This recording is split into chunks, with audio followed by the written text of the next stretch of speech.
Há muitos anos, enquanto servia na Junta Geral da Sociedade de Socorro, recebi a tarefa de ensinar e treinar alguns líderes do sacerdócio e da Sociedade de Socorro. Chegamos em cima da hora para o início da reunião, depois de termos passado a manhã ensinando em outra cidade. Fui a primeira oradora, logo após o hino e oração. O hino de abertura anunciado foi "O fim se aproxima". Eu não estava familiarizada com o título desse hino e achei estranho que fosse o primeiro hino, o hino de abertura. Eu nem tinha falado e eles já estavam cantando "O fim se aproxima". Quando começamos a cantar o hino, percebi logo que se referia ao pouco tempo que resta para proclamarmos a mensagem do Evangelho e levarmos almas a Cristo.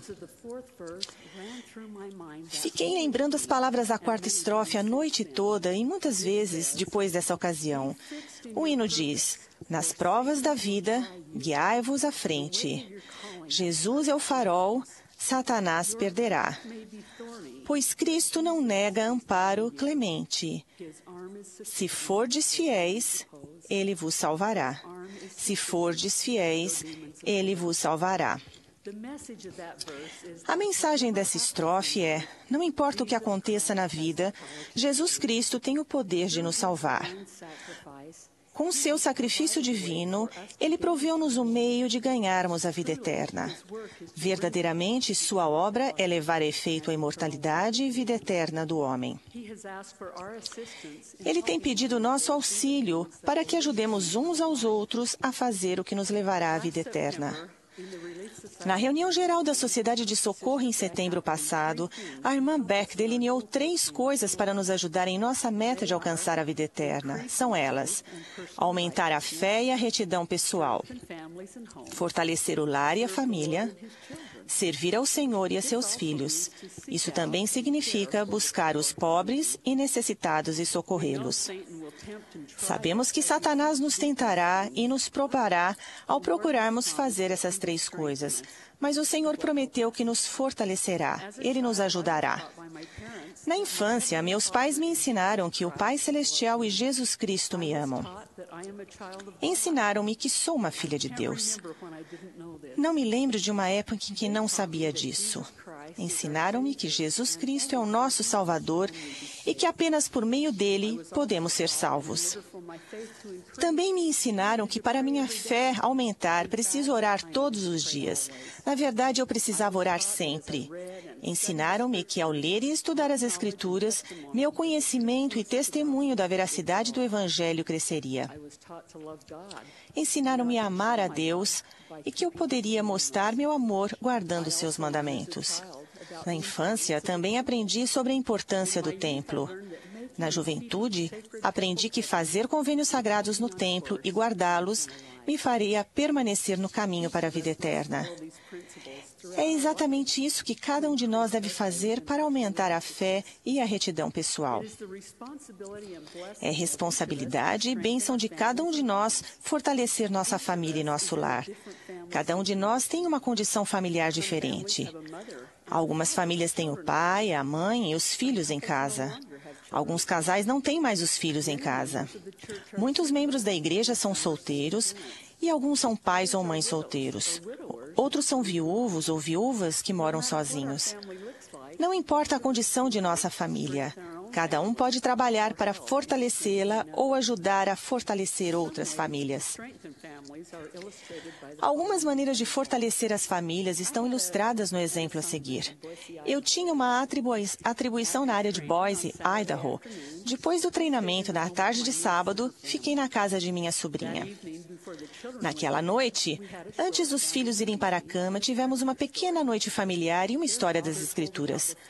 O pai falou a respeito da família de Leí e de como ele ensinou os filhos que deveriam agarrar-se à barra de ferro, que significava a palavra de Deus. Agarrar-se à barra de ferro os manteria seguros e os levaria à alegria e felicidade. Caso se soltassem da barra de ferro, haveria o perigo de afogarem-se no rio de água suja. Para demonstrar isso aos filhos, a mãe representou a barra de ferro a qual deviam agarrar-se. E o pai fez o papel do diabo, tentando puxá-los para longe da segurança e da felicidade. Os filhos amaram a história e aprenderam quão importante é manter-se agarrado à barra de ferro. Depois da história da Escritura, foi a vez da oração familiar. A mãe lembrou aos filhos que deveriam orar pelo bispo, que estava com um sério problema nos olhos. A pequena Brooklyn, de 3 anos, ofereceu oração naquela noite. Ela agradeceu ao Pai Celestial pelas bênçãos da família e pediu-lhe: abençoe o bispo, porque os olhos dele estão quebrados. Na manhã seguinte, fomos à reunião sacramental e nos sentamos. Brooklyn e sua irmã de 5 anos, Kennedy, olharam para o púlpito e viram o bispo sentado. As meninas apontaram para o bispo e disseram à mãe com agitação: olha lá o bispo, mamãe. Então as meninas trocaram um olhar que parecia dizer: nós oramos pelo bispo. E agora ele está melhor. Elas oraram com fé, sabendo que o Pai Celestial ouviria sua humilde oração. As Escrituras, a noite familiar e a oração familiar fortalecerão as famílias. Precisamos aproveitar cada oportunidade para fortalecer as famílias e apoiar-nos uns aos outros para permanecermos no caminho certo. Durante toda a sua vida mortal, o Salvador ensinou que devemos cuidar uns dos outros e nos ajudar mutuamente. Ele curou o doente, fez o coxo andar, restaurou a visão do cego e abriu os ouvidos do surdo. Ele ensinou o Evangelho às pessoas. Ele as abençoou e realizou muitos milagres poderosos. Existem oportunidades em todos os lugares para ajudarmos os necessitados. Digo-lhes que em alguma época em nossa vida, cada um será pobre de certa maneira e precisará da ajuda de outra pessoa. Pois não somos todos mendigos? O presidente Spencer W. Kimball disse: Deus realmente nos observa e nos protege, mas é geralmente por meio de outra pessoa que Ele atende às nossas necessidades. Portanto, é de vital importância que sirvamos uns aos outros. No verão passado, quando eu estava longe de casa, um vendaval e uma tempestade violenta assolaram minha região. Uma árvore gigantesca caiu do jardim do meu vizinho, tomou conta de todo o meu quintal e danificou a rede elétrica. A árvore precisava ser removida antes que pudessem fazer os reparos e restaurar a energia elétrica na minha casa. Logo pela manhã, telefonei para meu irmão.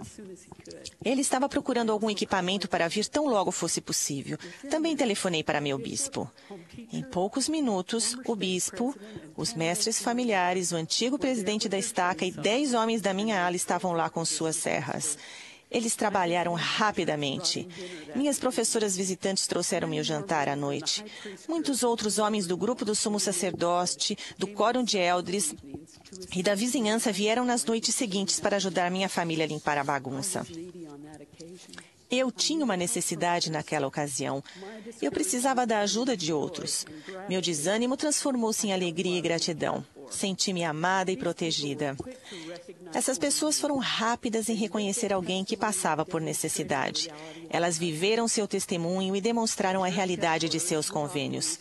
Na sede da igreja, frequentemente recebemos notas de agradecimento de pessoas que não são membros da igreja que foram socorridas por vocês depois de uma enchente, um furacão, um terremoto ou outro desastre. Obrigada por estarem sempre dispostos a servir, a amar e doar, e assim ser verdadeiros discípulos de Jesus Cristo. Devemos permanecer firmes em nosso propósito ao buscarmos aumentar nossa fé e retidão pessoal, fortalecer nossa família e nosso lar e servir ao Senhor e a seus filhos. Embora Satanás oponha-se a nossos esforços, testifico de Jesus Cristo e do poder de seu sacrifício expiatório, que nos capacita a fazer sua vontade e magnifica nossos esforços no processo. Em nome de Jesus Cristo. Amém.